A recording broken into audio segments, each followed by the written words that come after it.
L'histoire de la République démocratique du Congo est marquée par des figures légendaires qui ont influencé son évolution politique, sociale, culturelle.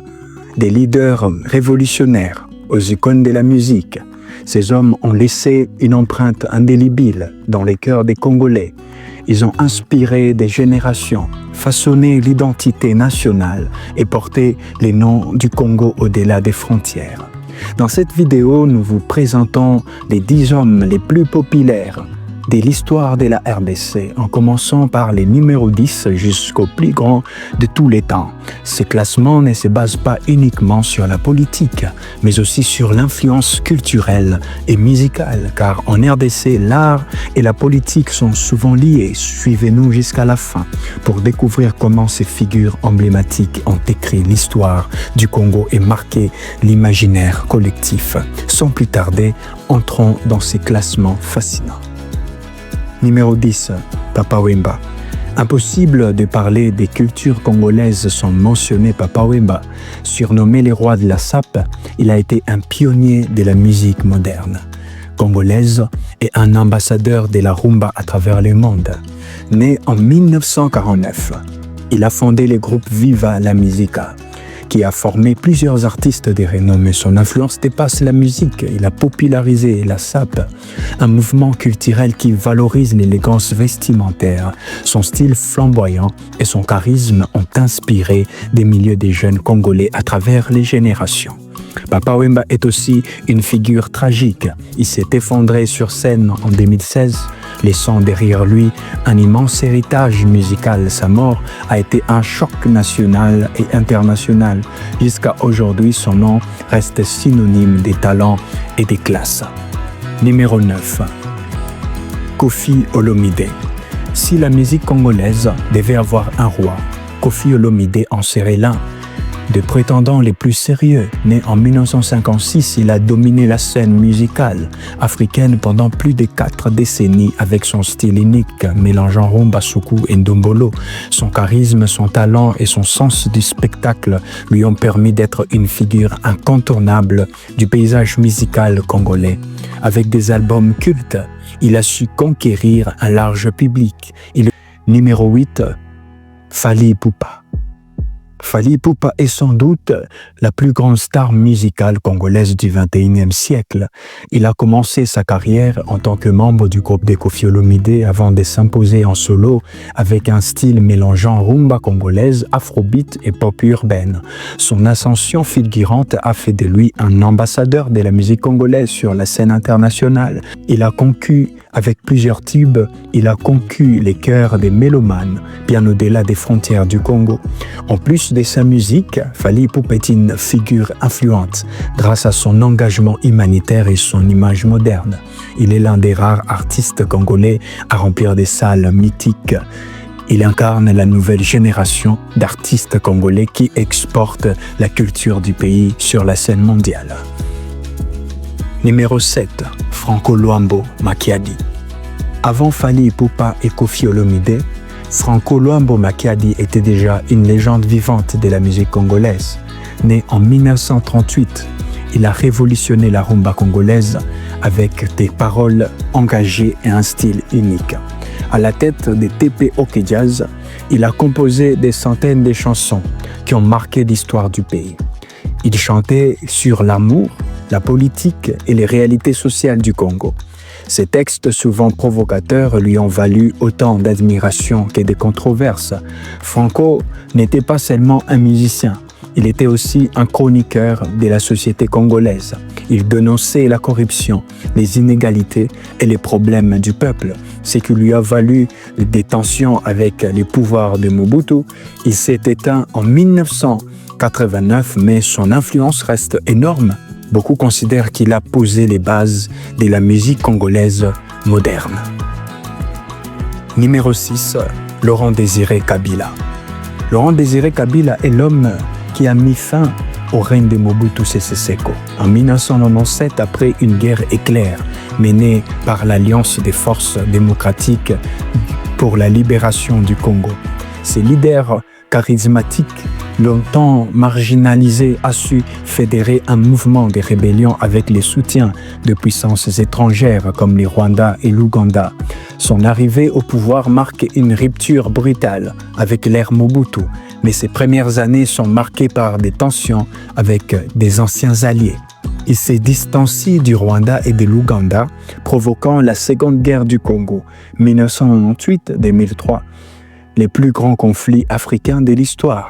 Malgré ses discours nationalistes et sa volonté de redresser le pays, il peine à imposer son autorité. Son règne prend fin brutalement le 16 janvier 2001 lorsqu'il est assassiné dans les circonstances mystérieuses. Numéro 5. Étienne Tshisekedi. Si un homme incarne la lutte pour la démocratie en RDC, c'est bien Étienne Tshisekedi. Né en 1932, il est l'un des premiers universitaires congolais et commence sa carrière politique sous Mobutu avant de devenir un principal opposant. En 1982, il cofonde l'Union pour la démocratie et le progrès social, premier parti d'opposition sous le règne de Mobutu. Son combat contre la dictature lui vaut plusieurs arrestations et humiliations, mais il devient le porte-voix du peuple congolais.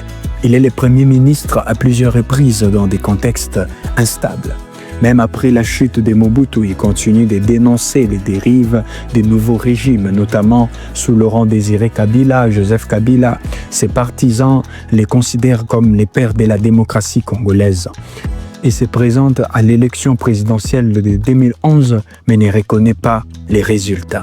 Son décès en 2017 ne met pas fin à son héritage. Son fils, Félix Tshisekedi, lui succède et réalise les rêves de son père en devenant président en 2019. Numéro 4, Félix Antoine Tshisekedi.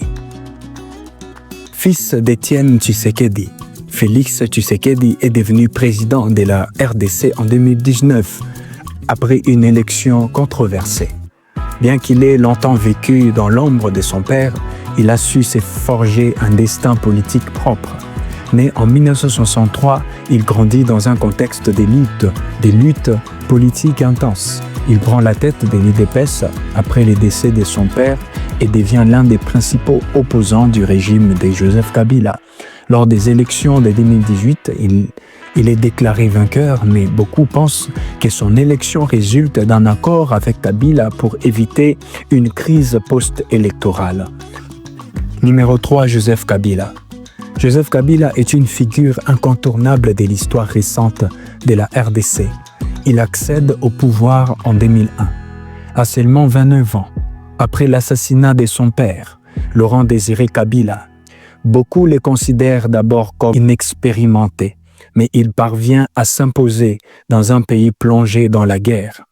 Il réussit à négocier des accords de paix, mettant fin à la Seconde Guerre du Congo et organise les premières élections démocratiques en 2006, qu'il remporte face à Jean-Pierre Bemba.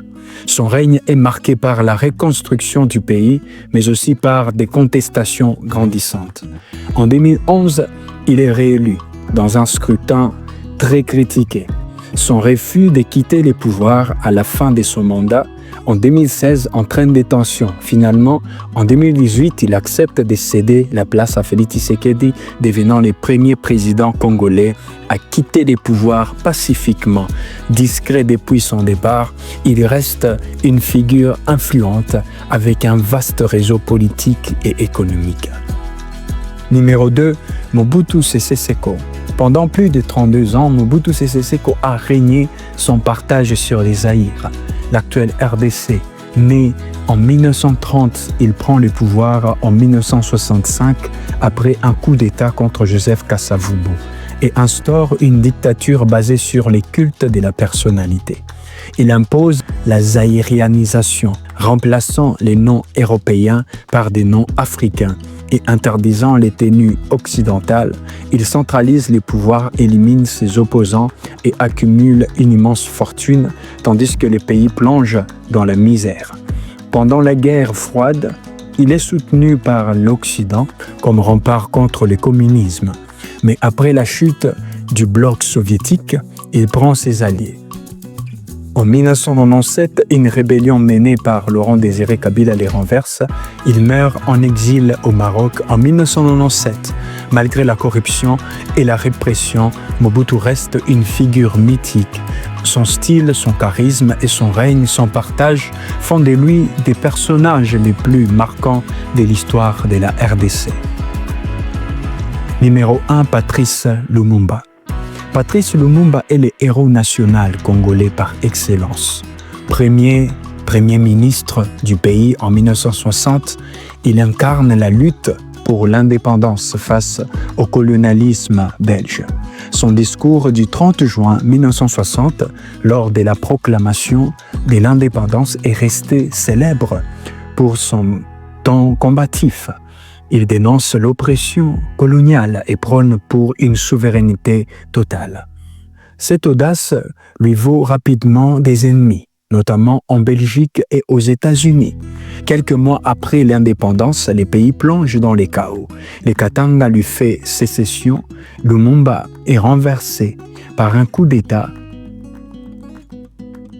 soutenu par des puissances occidentales. Il est arrêté, torturé et assassiné le 17 janvier 1961.